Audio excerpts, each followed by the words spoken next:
350 million people suffer from depression and over 1 million die by suicide each year. Depression is the leading cause of disability worldwide and it affects anyone regardless of wealth, success or living standard. This report is by Cindy Swadlali. The Mental Health Care Act 17 of 2002 recognizes that health is a state of physical, mental and social well-being, and that mental health services should be provided as part of primary, secondary and tertiary healthcare services. The Constitution further prohibits against unfair discrimination of people with mental or other disabilities. Mental health includes our emotional, psychological and social well-being. It affects how we think, feel and act. It also assists to determine how we handle stress related to others and making choices. Mental health is an integral stage of life from childhood and adolescence right through to adulthood. Numerous factors contribute to mental health care problems, ranging from biological, life experiences and family history. Also complex interactions between the mind, body and the environment. The problems are common and form part of the human race, and solutions or possible remedies to them are available. And the Constitution recognizes the promotion or provision of mental health care services in a manner which promotes the maximum well-being of users of mental health care services and the community they reside in. Several warning signs that are highly associated with the possibility of mental health care problems are eating or sleeping too much or too little, pulling away from people and unusual activities, having low or no energy, feeling unexplained aches and pains, feeling helpless or hopeless, smoking, drinking or using drugs more often than usual, and several other abnormal or misnomer behaviors. One of the biggest challenges facing the mental health care movement is awareness. This is critical not only to ensure that those with mental health problems are aware of services and treatments facilities available to them, but to also set the right misconceptions surrounding intellectual and psychiatric disability, and reduce the stigma and isolation of people with these conditions. The promotion of mental well-being is equally important, and the focus is on prevention rather than cure, through the promotion of healthy lifestyles. For more on the story, we're now joined in the studio by South African Depression and Anxiety Group spokesperson, Dessy Tzoneva. Welcome to the show, Dessy. Thank you so much.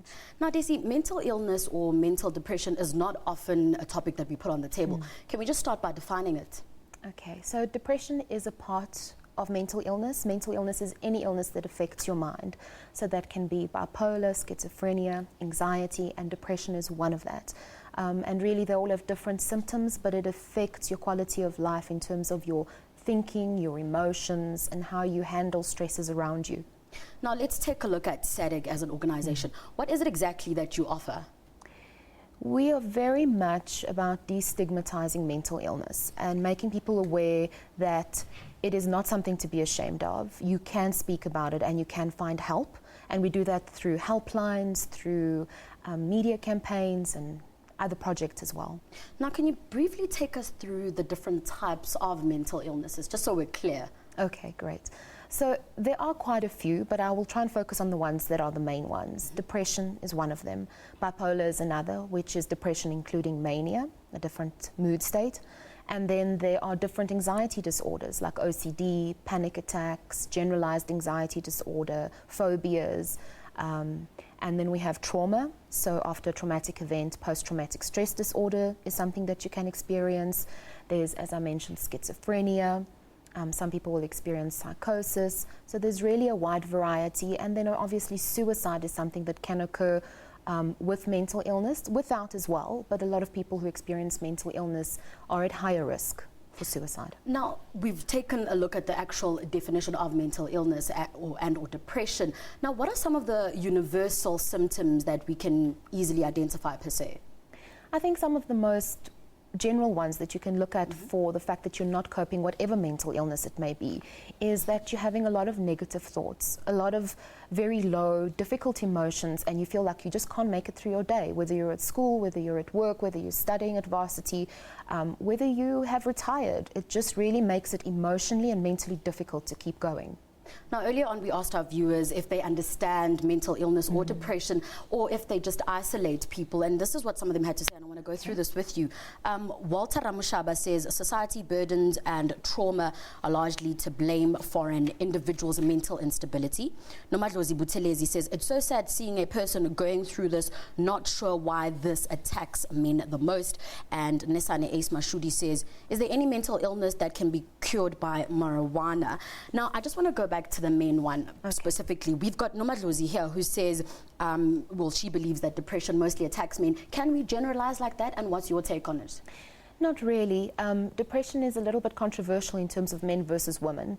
More women are affected by depression, but it is believed that the signs and symptoms in men are not exactly the same as women would experience them. So some of the theories are that men experience more anger, more irritability and agitation, as opposed to women who might experience more hopelessness or sadness. And the depression profile is one. So they are actually talking about trying to identify it differently in the genders. Now we've got Nesane Mashudu here who says, is there any mental illness that can be cured with marijuana?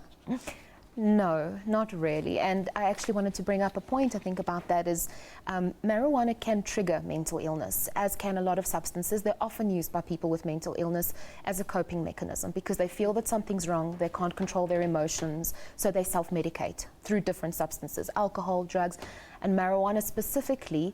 If you have a predisposition or a family history of schizophrenia, it can trigger that. Now, what are some of the challenges that someone with mental illness faces, specifically because of the stigma around it? I think the first thing is to ask for help. So some people think that they need to keep quiet about it because some people see it as a weakness, and a lot of people will just tell you to just pull yourself together and get over yourself and just go to work. Or, you know, we all have it tough, so you just need to make do. So I think the first thing is to actually find some place that can acknowledge you are struggling. And then once you're on treatment, a lot of people don't want to talk about it. They don't want to say they're on antidepressants. They don't want to say they've been hospitalized for bipolar or for a suicide attempt, because it is seen as shameful, and it shouldn't be. It's an illness like any other illness, diabetes, heart disease, it's the same thing. Now, you've just mentioned bipolar. I know a lot when people behave erratically or when they're moody, it's easy for us to say, oh, that person is bipolar. Can you just define bipolar for us? And also, how do you know that the person is clinically bipolar or if they're just moody? I think the definition, just to start with that, is they would need to be seen by a clinical psychologist, a psychiatrist, even their GP as a start. So they will be able to diagnose that. It really is a very detailed process. For mental illness, you have to meet certain criteria. It's not generally a blood test or the kind of test that is conclusive immediately through physical evidence. So they need to meet a specific set of criteria. It really is very detailed, so it needs to be diagnosed by somebody. It's difficult for you and I to say what it is like this. But bipolar is basically depression as well as mania, and those are two mood states, and the people cycle between them in different variations, in different ways. There's different kinds of bipolar, but generally somebody would experience the lows and the highs, and that's why it's called bipolar, the two poles. Now, Aesthetic, what are some of the initiatives that you're currently doing, I mean, right now, to kind of curb or to support people with mental illness or depression? We do a lot of work in schools, first of all, trying to help identify, because 9.5% of non-natural teens deaths are due to suicide.